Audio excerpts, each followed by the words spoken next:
त्योहार नहीं करती, कोई मैं व्रत नहीं करती, तीज भी नहीं करती, सिंदूर भी नहीं लगाई हूँ। और मेरे पति प्रोफेसर रमाकांत ठाकुर जी बिल्कुल हेल्दी और स्वस्थ हैं। मैं ब्राह्मणों से, इस व्यवस्था से बहुत दूर हूँ और बहुत सालों से हूँ, मान्यवर जा रहे हैं 2001 से। और आज हमारे सारे बच्चे सफल हैं। 2 बेटियां हैं मेरी जो इंटर कॉलेज में लगी हैं 2 साल पहले। एक का गायघाट में है, वो भी आ जाएगी, और एक मधुबनी में थी, वो भी ट्रांसफर होके यहाँ आ जाएगी। एक बेटा MBBS कर रहा है। सारे बच्चे सफल है। नहीं है कि हम भगवान को नहीं मानते हैं तो भगवान की वजह से हमारे बच्चे नहीं, सारे बच्चे सफल। परिवार सुखी है, दोनों सर्विस में हैं, ठीक हैं, स्वस्थ हैं, आपके सामने खड़े हैं। तो मन से, ये मन का जो भ्रम है ना, जो आप उधर दे रही है ना, उसे निकाल के फेंकिए। एक शराबी पिता से भी ज्यादा खतरनाक एक पाखंडी माँ होती है। एक शराबी पिता से भी ज्यादा खतरनाक एक पाखंडी अंधविश्वासी माँ होती है। कैसे? कभी भी एक शराबी पिता ये नहीं चाहेगा कि मेरे बच्चे शराबी बने, कभी भी नहीं चाहेगा। लेकिन जो अंधविश्वासी माँ होगी, पाखंड में डूबी हुई माँ होगी, धार्मिक कर्मकांडों में उलझी हुई माँ होगी, वो हमेशा चाहेगी कि मेरे बच्चे भी ऐसा ही बने। इसलिए सबसे ज्यादा जवाबदेही और जिम्मेदारी हम महिलाओं के कंधे पर है। हम क्या देखना चाहते हैं, अपने बच्चों को क्या बनाना चाहते हैं? अपने बच्चों को मजबूत बनाना चाहते हैं, साइंटिफिक अप्रोच वाला बनाना चाहते हैं, या उन्हें हम धार्मिक कर्मकांडों में उलझा करके उन्हें मानसिक रूप से पंगु बनाना चाहते हैं? ये आपको तय करना होगा। कितना अजीब लगता है जब हमसे गाय का गोबर रख के कहा जाता है कि तुम इसे मान लो कि गणेश है। पूजा होता है तो होता है ना। आप समझ सकते हैं कि पढ़ा लिखा व्यक्ति भी कोई गाय का गोबर ला के रख दे और उसे कहे कि मान लो कि गणेश हैं, तो हमारा विवेक कहाँ है? हम कितने विवेकशील हैं? समझ सकते हैं आप कि हम कितने विवेकशील रह गए कि गोबर को रख के कहा जाता है कि मान लो कि गणेश। वहीं पर पहचान हो गई कि आप में विवेक कितना है, आप क्या सोचते हो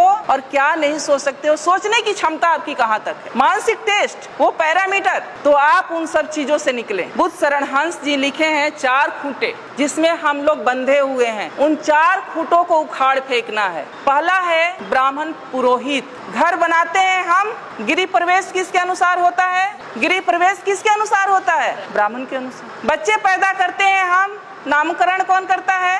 शादी विवाह ठीक करते हैं हम, बिना तिथि कुछ नहीं करते। तो वो जानता है, जबकि वो ऐसा है कि वो आपसे हो सकता है कि बिना पढ़ा लिखा ब्राह्मण हो, कुछ नहीं जानता हो, लेकिन वो जैसे नचाएगा आप वैसे नाचेंगे। दूसरा खूंटा है उनके शास्त्र, जो उन्होंने शास्त्र लिखे हैं। वेद है, उपनिषद है, गीता है, महाभारत है, मनुस्मृति है, जिसमें महिलाओं के लिए पता है आप लोग को क्या लिखा है? महिलाएं एक लता की समान है। लता मतलब समझती हैं, जो ये बेल होती है, बेल तुरई की बेल होती है, लौकी की बेल होती है, उसके समान है। यानी उसमें कोई दम नहीं होता है, कोई शक्ति नहीं होती है, उसको ऊपर चढ़ने के लिए सहारे की जरूरत होती है। उसी तरह से महिलाओं को माना है कि महिलाएं एक लता के समान है, जिसे बचपन में पिता के अधीन, युवावस्था में पति के अधीन और वृद्धावस्था में पुत्र के अधीन रहना चाहिए। आगे कहता है कि महिलाएं नरक की द्वार हैं। कितनी गालियां दी गई है। तीसरा है उनके त्योहार। मैंने अभी कहा कि त्योहार का मतलब होता है तुम्हारी हार, यानी हम जो भी त्योहार मनाते हैं, अगर उसका सही तरीके से विश्लेषण किया जाए तो हम अपने महापुरुषों के हार का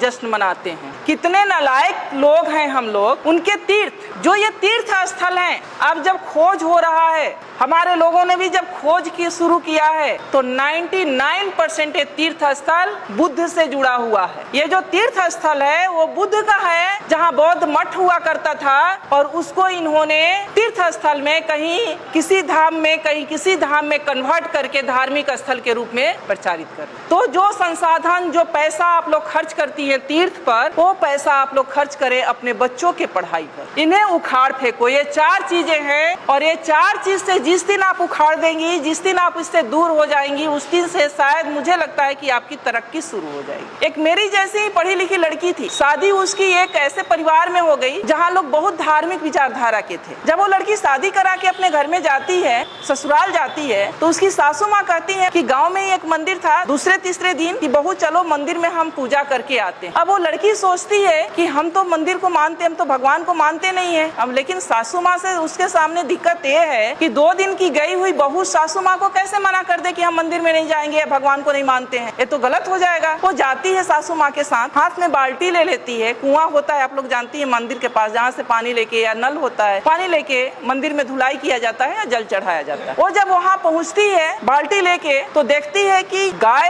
का मूर्ति बाहर बना हुआ है। वो गाय के थन के नीचे बाल्टी रख देती। सासू माँ अभी ये गाय दूध देगी तो घर ले चल के खीर बनाएंगे। उसकी सासू माँ हंसने लगती है कि मेरी बहू तो पागल है, पत्थर की गाय कहीं दूध देगी? मैंने तो ये सोचा था कि ये गाय दूध देगी और हम घर में जाके खीर बनाएंगे। वहाँ से बाल्टी उठा लेती है। फिर वो थोड़ा आगे बढ़ती है तो वहाँ पर शंकर जी का मूर्ति लगा रहता है, तो उनके गले में एक सांप फुफकार रहा होता है। तो वो डरने का नाटक करती है और पीछे हट जाती है, सासू माँ से चिपक जाती है। सासू माँ अभी तो ये नाग मुझे डस लेगा। फिर उसकी सासू माँ हंसती है कि क्या वास्तव में मेरी बहू पागल है क्या? ये कहती है कि पत्थर का नाग मुझे डस लेगा। तो कहती है तुम पागल हो गई हो क्या? ये तो पत्थर का है, ये क्या तुम्हें डस सकता है? सासू माँ उसको अंदर ले जाती है जहाँ एक देवी की मूर्ति रहती। फिर उसकी सासू माँ कहती है कि बेटा देवी के चरणों में ये सब चढ़ा के देवी से आशीर्वाद ले लो, ये माँ बहुत आशीर्वाद इनका फलीभूत होता है, तुम आशीर्वाद ले लो। जब ये बात उसकी सासू माँ कहती है तब वो लड़की कहती है, अपने सासू माँ के चरणों में गिर जाती है, कहती है कि माँ पत्थर की गाय अगर दूध नहीं दे सकती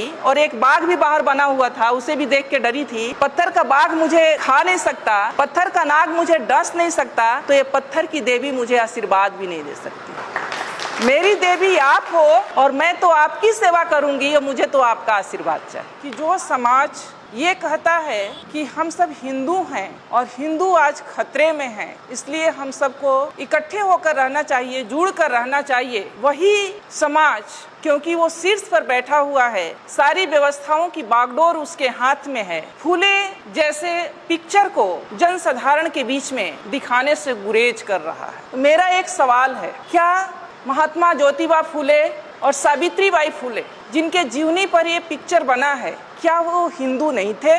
क्या वो हिंदू व्यवस्था को नहीं मानते थे? और अगर वो हिंदू व्यवस्था को मानते थे, हिंदू थे, तो फिर इस पिक्चर को जनसाधारण के बीच दिखाने से गुरेज क्यों? ये एक बहुत बड़ा सवाल है जो सिर्फ मेरे नहीं, जो लोग आज एक झंडे के नीचे एकत्र होने के लिए हिंदुत्व के नाम पर मरे जा रहे हैं, उनको सोचने वाली बात। सावित्रीबाई फूले और ज्योतिबा फूले एक ऐसा नाम है जिन्होंने आपको आज इस स्थिति में बैठने का हक दिया। अगर मैं आज एक प्रोफेसर हूँ तो इसका भी श्रेय ज्योतिबा फूले और माता सावित्रीबाई फूले को जाता है।